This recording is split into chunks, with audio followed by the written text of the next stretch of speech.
Hey there, welcome back to Tips Over Tea. I'm excited to introduce you to Sonya. Today, we're going to be talking about silencing the tantrums without medication. So, I'm going to leave it right there because I just want to get your ear curious. But if you're a mom with a child who either is on the spectrum or they just have attention challenges, then I want to encourage you to tune in. Grab your notebook, grab your tea, grab a friend, and we'll see you soon. Hello, everyone. Welcome back to Tips Over Tea. I'm so excited to introduce you to Sonya Bell today. Sonya, thank you so much for joining the show.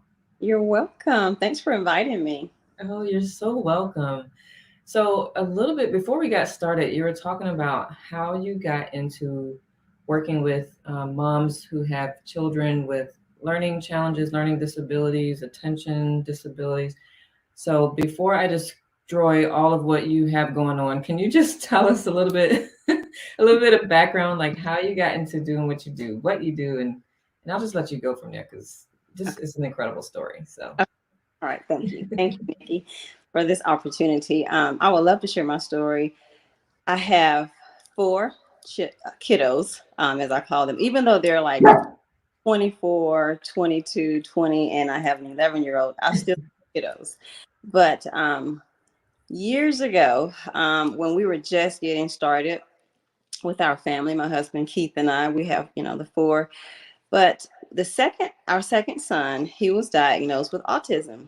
And at that time, I didn't, even though my background is in nursing, I wasn't working at that time. And I never worked with children. I worked with adults, elderly. So I had to do research. I had to look that up, like, okay, what is autism? What does this mean? I never really I never had the why me. mhm, When I got the diagnosis, I actually was grateful for the diagnosis. I was grateful for that word because I knew I can go and do something with this. Now I know what it is because he was mhm, developing normally. Like most kids on the spectrum, they develop normal. And then at some point, they regress. So mhm, for him, he lost his language. He stopped talking. So he became nonverbal. He had the repetitive behavior. He would mhm, line up his little Hot Wheel cars. He would go into the pantry and line up all of my canned goods. And it just seemed like he stopped hearing us. So mhm, we didn't know. We had him tested by a speech therapist, two different speech therapists. They both told us to have him further tested to rule out autism. I was like, okay, mhm, we'll do that. So then we went and we had different doctors, two different specialists, do their evaluation, do their testing, and they both said autism, which was fine. But it was in my heart, even though my background was in medicine, I just didn't really want to use medicine if I didn't have to. I wanted to try the natural route. So I prayed and I asked for guidance. I asked for direction. I asked for help. And then it just unfolded like little by little. I met one parent who gave me, we were in a pediatric therapist office waiting room, and mhm, her son also had autism. So we just started chatting. She told me about she told me about the naturopathic doctor at the time, and I reached out to her. I found this integrative doctor that's in like an hour away from where we lived at the time. I found him, and he got us started on the path that now, I mean, I look back, fast forward, 19 years now, my son will be 21 in a couple of months. So that child that was nonverbal had poor social skills. He would bite, he would slap, he had awful tantrums. mhm, Um, but it was because he could not express himself. And it was hard to watch. It was hard to witness that. And I felt like he was being suffocated. mhm, I knew there was a spirit in that little body, but he couldn't mhm, himself. And so we started with a lot of nutritional changes, nutritional changes, lifestyle, which has become a lifestyle change. And that's the thing. And so now my desire is to help other moms, with that. I didn't have a lot of coaching, along the way back then, but I have coached other moms for these years. giving them advice and tips and sharing what I know. So, and now my son, he is, like I said, almost 21. He graduated high school early, and so he started talking. So the language came back with all the changes that we did. The language came back. He started talking. Um, he was on the basketball team. He ran track socially, because kids that are on the spectrum, a lot of times it's very difficult for them to make friends and to maintain those relationships. But he has been so blessed with good friends along the way, so that has truly, truly, warmed as a parent, you want your kids to have friends, and you don't want them to be alone. You don't want them to be teased and to be bullied. Well, we did have our, moments where he was bullied, but, we got through that. But he has maintained friendships and relationships. He is doing very well now. Like I said, he graduated early from high school. He decided to serve. It was his decision. He wanted to serve a mission for our church. Currently doing that. And that should be over this fall. And he's going to college. I love that. That is, I know as a parent, you're like, yes. And if I can do it, I can help others. So what type of changes did you guys make nutrition wise that that you feel supported his ability to exceed like expectations? And Okay.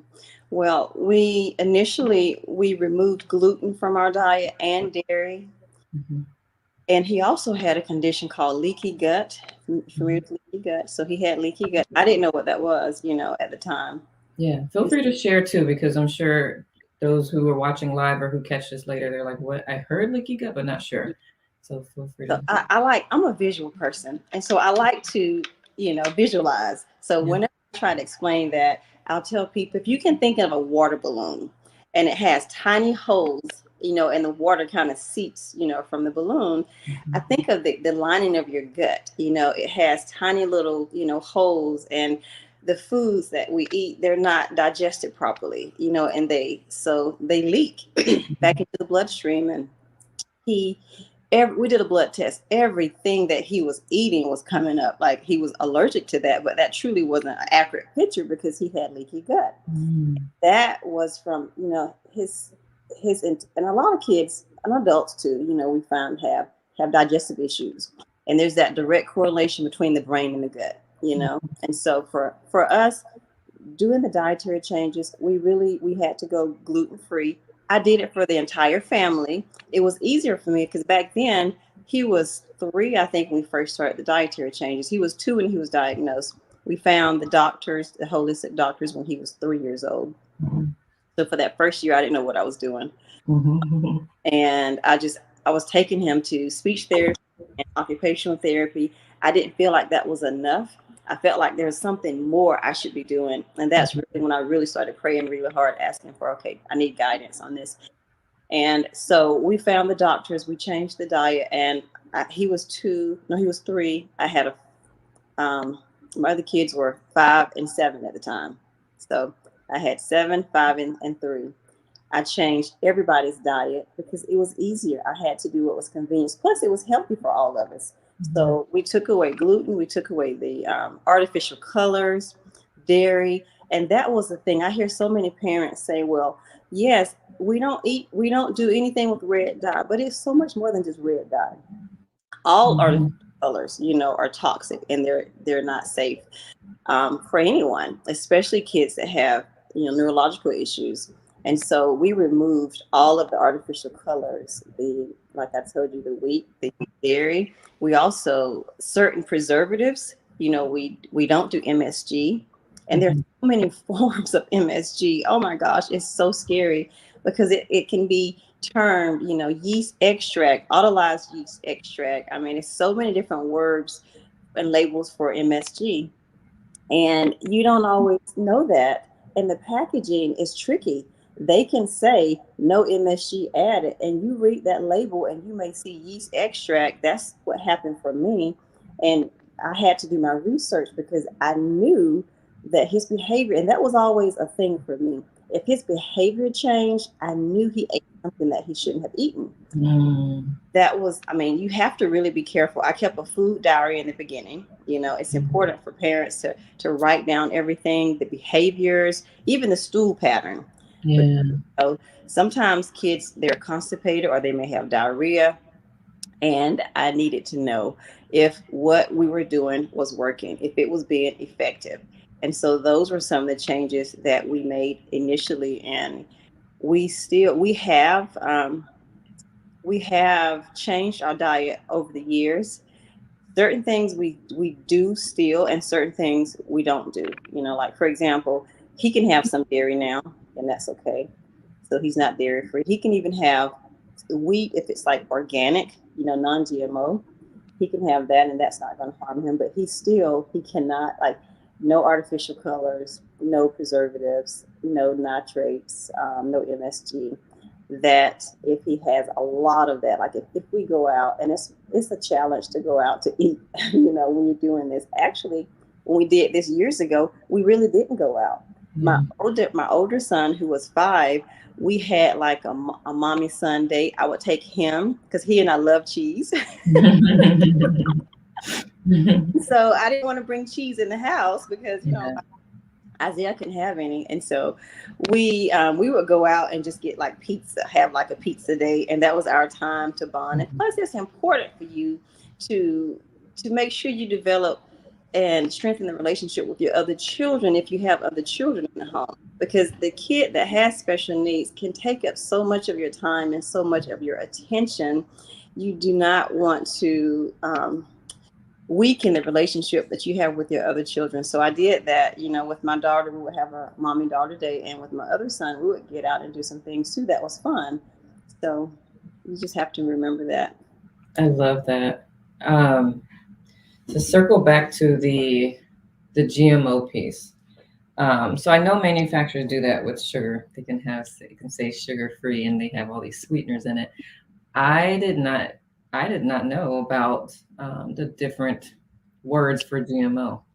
So that sounds like a really cool resource guide to come up with to share with people because I one of the biggest thing is like to me I always say you can't unlearn what you learn because if you do it's literally just a choice. Like you've learned this, if you choose not to follow it or whatever, you're choosing not to because it's not, you can't say you don't know it anymore. So the education piece is big, and I would have never, maybe I would have thought about to do this, but that was a good idea with like really tracking. And this is why I teach my adult clients when I do the nutrition part. Like, how does your behavior and mood, how is it after 30 minutes after you've eaten something, an hour after you've eaten something, and physically too? Because there have been times where I would get a migraine and I'm like, did I get that from what I just ate like a few minutes ago or not? And so just really paying attention. I would have, that's a really clever thing to do with what you did with your son, tracking the stools, the behavior and moods and all that stuff. So, because Yeah, that is how you figure out if something's working, right? yeah, absolutely. I love that. As I was talking, something else came to my mind and I forgot what it was. That is what I do. Well, can I say something Of course. regarding support? Like that's so key. Mhm. And that piece, I hope I don't start. We talked about like saving the tears for later, and I'm trying not to cry, but but support is so important too. And I remember when we first started this journey, and we were not trying, but we changed the diet, and it worked, you know. And I remember going to visit my mother-in-law, and she asked me once, she was like, my nickname is Zach because my maiden name is Zachary. So she was like, Zach, how do you know this is going to work? I said, it has to. Like I said, it has to. I know it's going to work. But she was, and she still is so supportive. We would often go down and spend the weekend with her because she lives like 2 hours away. So it was always a treat to go spend time with grandma and grandpa. But she would ask me, well, what do you need? Like, what do I need to go pick up from the grocery store? That meant so much to me. And even Yeah. now she still does that. Now I think she knows, what to buy, but Yeah. Yeah. she would make sure she had the nitrate free bacon, the nitrate free hot dogs, make Mhm. sure whatever didn't have MSG in it, no artificial colors. She learned how to read labels as well. So that support, that you need support, we have to have support with anything in life. I mean, Yeah. whatever we're going through, we as humans, we need that support. Yeah.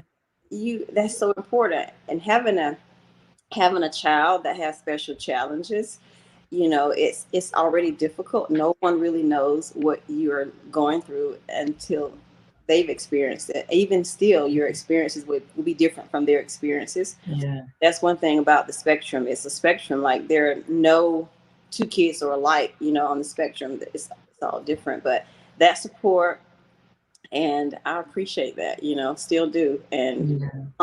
now my mom is 15 minutes away, and she's learned about MSG. And she'll tell me, well, you can eat this because I didn't put MSG in it. That is so sweet. I love that. That is very sweet.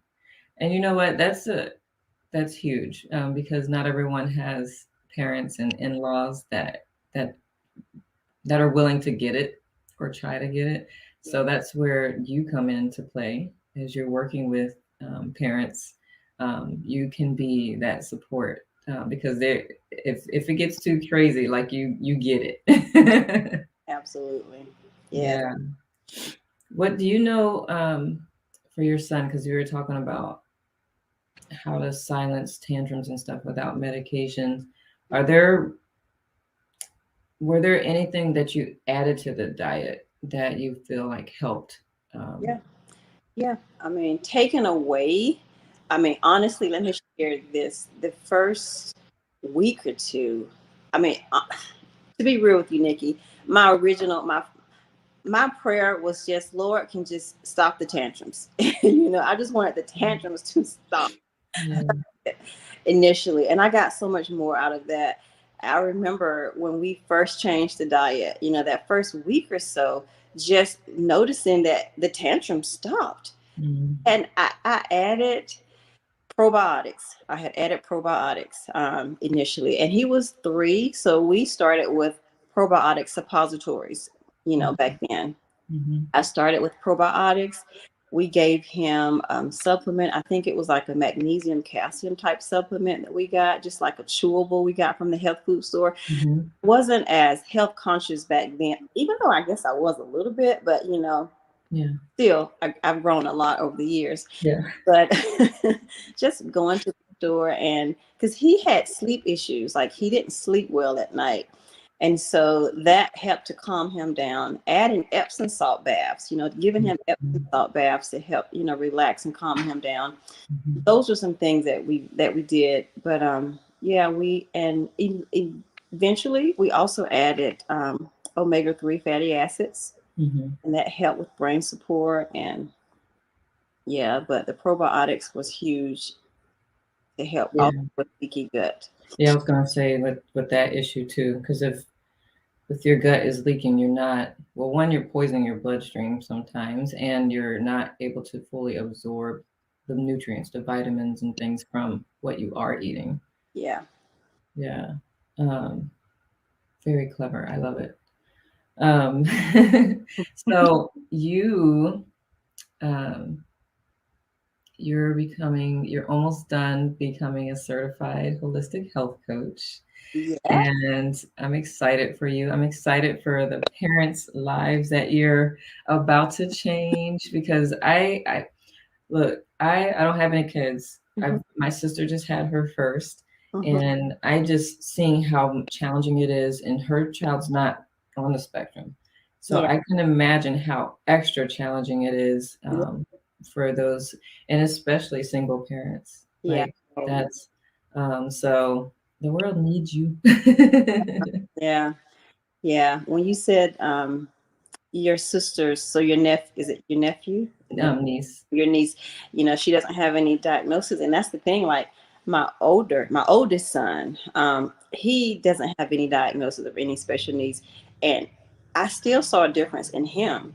Like I remember once my husband was going to the mall. He was a groomsman on his friend's wedding, and so he was going to pick up his tuxedo. He took my older son with him to the mall. Now, mind you, we've changed diet, no artificial colors going on, so pretty like laid back behavior with the kiddos. And this older son comes home and he's bouncing off the walls. He's just like he's just having so much fun, just running. And I'm like, what's wrong with you? Lips are blue, his tongue is blue. I said, open your mouth. I was like, what did you eat? So he had, remember, no diagnosis. He had went to the little gumball machine at the mall, got a blue little whatever, and he had eaten that. And I just looked at my husband. I said, really? But that was a perfect example. You don't have to have a diagnosis of autism or ADHD or anything. It still is not safe. It still impacts your behavior. And that's the thing that I love to just educate other moms about.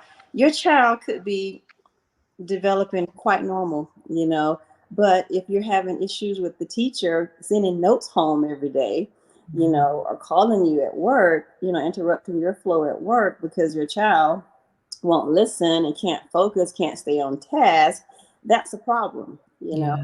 And it's a problem with our food. Oh my gosh, I get so frustrated. That's like a soapbox. I hate, oh gosh, it's awful because we feed them Doritos and Cheetos and Kool-Aid and all this stuff because it's quick, convenient, and they like it. But Yeah. it's not safe. It's impacting their behavior, and that's why they can't focus. And Yeah. it excites your brain, and they can't calm down from that. And it's parents don't know, they don't know. And so that's why I am so grateful for this opportunity to teach them, so that they do know, and reading labels and to understand what the labels. And if you cannot understand, then that means you don't need it. leave Right.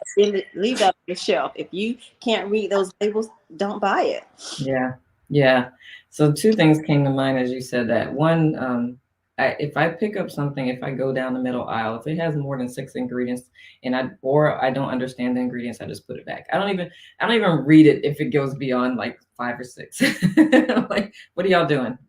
Why does bread have 20 ingredients? Okay, whatever. Yeah. And the other thing that comes to mind is that you were mentioning, you're right, because we were talking mostly about special needs, and I forgot that and overall, like challenges, the diet plays such a big role, and they're wanting to give kids ADHD medicine, and it's like, or change your diet. um, let's start there. And a lot of schools, recess has been taken away, art classes have been taken away, so you've got students who are probably more like artsy. Their learning style, they don't have that outlet in schools anymore. A lot of schools, I don't think. Again, I'm not a parent, so I'm talking outside of my head probably, but yeah, so they don't have the opportunities that we had when we were younger, like running outside on the playground and drawing and art class and music class and all that stuff. So rather than ADHD medication, I wonder if we can just start with changing the diet first. And yes, it may be challenging, especially if they're a little older and they're not, really fond of vegetables, but like, are we setting them up we want to set them up for success, right? So Yeah, that's true. And I want to make sure I'm clear because I know there are parents who do have their children on medication, and that's fine. Like I don't want parents to just say stop. to think that they're failing if they Oh yeah. have their kids on meds. I understand, This is true. because I have parents that have tried and they're working, a working mom. She's doing the best she can, and she feels like, oh, I have to, and Yeah. I'm like, that's okay. You have to find your way, and my way was, without the medication. But if I needed to give him something, Mm-hmm. good, but I was hoping I wouldn't have to. And we were consistent. That's a big part of it. You Yeah. have to be consistent. And you know what? I was a stay-at-home mom. So Yeah. I had time to devote to that. That was the decision that I made. Like I told you earlier, I was in the home health and industry. I was a nurse. Mm-hmm. I decided once we started a family, I wanted to be a stay-at-home mom. Mm-hmm. And that was kind of new because I didn't have that example growing up. My mom worked, all my aunts worked. No one was a stay-at-home mom, but I wanted to be a stay-at-home mom. And it was a journey to get there. It took me 3 years to get pregnant with my first child. And Mm-hmm. so it was a journey. And I knew once I became, a mom, I want to be a stay-at-home mom. So I had the time to devote to, doing Yeah. the research to see what foods were good, what foods, were safe, to take him to all these different appointments that we had, Yeah. drive an hour for therapy or whatever. That was a sacrifice. That was a commitment that I decided to make. And I realized that's not everyone's story. Everyone can't do that. And it was a blessing for me that I was able to do that. But, like you said earlier, as a coach, I can help to ease that, to bridge that gap for the moms that do Mm-hmm. have to work. I can go ahead and I have created, the information and the resources that they need so that kind of takes away, that skips a step, like, okay, you don't have to go out there and do the research. You don't have to come up with a list of foods that are appropriate. I have that for you. Yeah. Like, I'm here for you. I love that. Yeah. Yep. And thank you for emphasizing that. Yeah. I wasn't trying to say that, using medication is a bad decision. I get it. Yeah. Kind of like, again, I don't have children, so kudos to everyone who does, because that is a huge responsibility, huge job. And like, I honor all of you Mhm. who are raising children. So good point for sure. Um, Holy crap, like time again always flies. It flies by. Oh, our time is almost up. It is. So much fun. I know, right?